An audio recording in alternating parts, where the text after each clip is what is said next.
প্রতিটা কাজ আল্লাহ দেখছেন।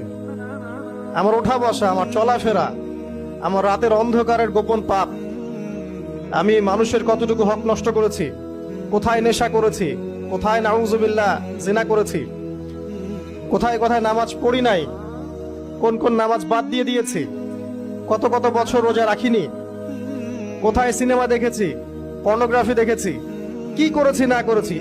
যদি এতটুকু বিশ্বাস থাকে যে আল্লাহ আমাকে দেখেছেন, তাহলে ইনশাআল্লাহ সেই ব্যক্তি আল্লাহর দিকে ফিরে আসবে, তওবা করবে।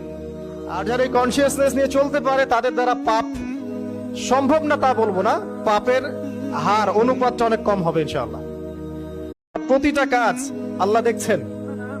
আমার ওঠা বসা, আমার চলাফেরা, আমার রাতের অন্ধকারের গোপন পাপ, আমি মানুষের কতটুকু হক নষ্ট করেছি, কোথায় নেশা করেছি, কোথায় নাউজুবিল্লাহ জিনা করেছি, কোথায় কোথায় নামাজ পড়ি নাই, কোন কোন নামাজ বাদ দিয়ে দিয়েছি, কত কত বছর রোজা রাখিনি, কোথায় সিনেমা দেখেছি, পর্নোগ্রাফি দেখেছি, কি করেছি না করেছি।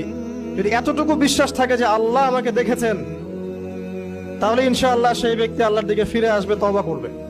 আর যারা এই কনসিয়াসনেস নিয়ে চলতে পারে, তাদের দ্বারা পাপ সম্ভব না তা বলবো না, পাপের হার অনুপাতটা অনেক কম হবে ইনশাআল্লাহ।